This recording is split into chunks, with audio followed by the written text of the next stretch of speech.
কক্সবাজার শহরে শীর্ষ ছিনতাইকারী গ্রুপের সদস্য আরিফুল ইসলাম আশরাফের নেতৃত্বে অস্ত্র ঠেকিয়ে মোবাইল ও মোটরসাইকেল লুট করার অভিযোগ উঠেছে। এর আগে এই দম্পতিকে শহরে জাওতলার সামনে পথ গতিরোধ করে ব্যারিকেড দেন আশরাফ।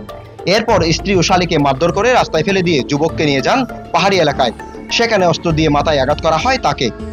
হালিয়া বাসাতুন বাড়ি আমি সাঁতার ব্যবসা করেছি আর আর বলে আর সাইলে বাড়ি রাত 7টা বাজে বাড়ি 7টা তখন ছবি টবি তুলি আরে 9টা 10টা বাজে আমি তো ব্যাগলে একজন ফলো করি আরে গাড়ি মাঠ আছে যে গাড়ি মাঠ ধরে ওই তারা 7জন ছিল 3 নাম বাইক আর ধরে চাবি টাবি লই আর কিন্তু সিঙ্গল ঢুকায় মারধর করবে অনেক আইতো আবার আরো এবারে লাথি মারি ফেট বেড়াই ফেলাই দিয়ে ওই তারা হইলো হরাম মানুষ সন্ত্রাসী মানুষ একজন হয়েছে নি আরিফুর রহমান আশরাফুল মোট 6জন আর একদম বাইক আইফোন আর গুলো রেডমি মোবাইল আর টিয়ালে 50,000 সাতার ব্যবসার টিয়া বাইক আর হালতো বাইরে তুমি যাই নিলাম দাম ঘুরতে যাবে লাই হালতো বাইরের গাড়ি। লাবণী পয়েন্টস্থ হোটেল খল্লুলে নাস্তা করার সময় থেকে তাদের নজরদারি করেন আশরাফের নেতৃত্বে অপরাধী গ্রুপটি। এরপর জাওতলা রেডিয়েন্ট ফিশ ওয়ার্ল্ডের কাছাকাছি পৌঁছালে তাদের হামলা চালান অপরাধীরা। আর হালিয়া বাসার থেকে 7টা বাজে বাইরে হোটেল করলো কিন্তু ছবি টবি মাঝি নাস্তা পানি হাই না বাইরে না আইবার সময় ওগো ফুয়া ফলো করে না মোবাইল বাইরে গেছে দেখি তারপর তো না গাড়ি মাঠে তাই সে গাড়ি সিঙ্গেল দিয়ে আরো লামাই ওরে ডাকাই আমার হাজবেন্ডকে ডাকাই না সিঙ্গল তুই গত্তু গলা ফেলে না মানে একজনের গলা ফেলে ওর নাম না জানি আর হয়তো মরতো আর লাথি মারে আর ফেট বেড়ায় মানে আর তো মোবাইল আসছে লেট মে ইবালে ফেলে তারপরে ওর সিঙ্গল তুই গলা ফেলে গলা এনে ওর বাইক তুলে নিয়ে গিয়ে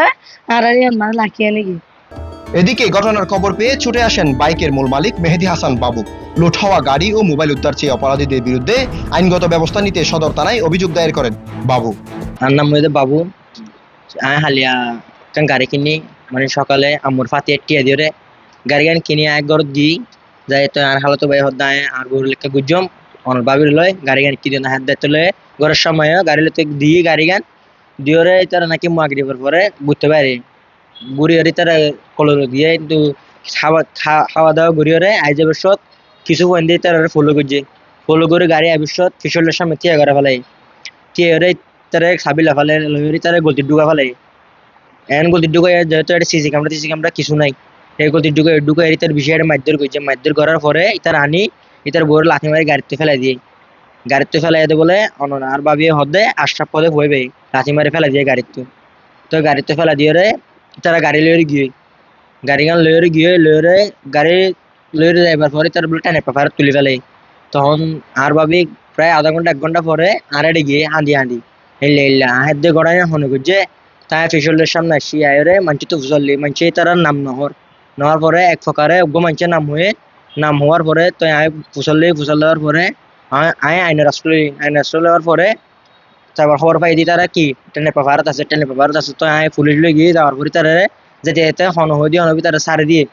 দিয়ে ও আই গিয়ে ও আয়ার পরে তো হদে আর তো মোবাইল গাড়ি তারে বিঘ্ন লাফালাই তো আমি এদু জানি তখন ওরা বলে কল দিয়ে হুমকিদের মানে ও অনেকান জানার কি স্যার সহায়তা স্যার আইনের আছে। আরিফুল ইসলাম আশরাফ কক্সবাজার শহরের চিহ্নিত ছিনতাইকারী ও অস্ত্র বহনকারী, একই সাথে সন্ত্রাসী গ্রুপের সক্রিয় সদস্য হিসেবে প্রশাসনের তালিকাভুক্ত। পর্যটককে চুরিকাঘাতের ঘটনায় আটক হয়েছিল এই আশরাফ। এরপর কারাগার থেকে বের হয়ে আত্মগোপনে চলে যান কিছুদিন। এরপরে প্রকাশ্যে এসে প্রশাসনের সোর্স পরিচয় দিয়ে দাপিয়ে বেড়ান পর্যটন এলাকা হোটেল জোনে। হোটেল বা কটেজ জোনে একের পর এক জড়িয়ে পড়েন অপরাধ কর্মকাণ্ডে, নিয়মিত বহন করেন অবৈধ বন্দুকও। বেশ কয়েকটি মামলায় এই আসামির বিরুদ্ধে ওয়ারেন্ট থাকলেও প্রকাশ্যে বাইক নিয়ে বিচরণ করেন কক্সবাজার শহরে। News desk, voice all 24, Cox's Bazar.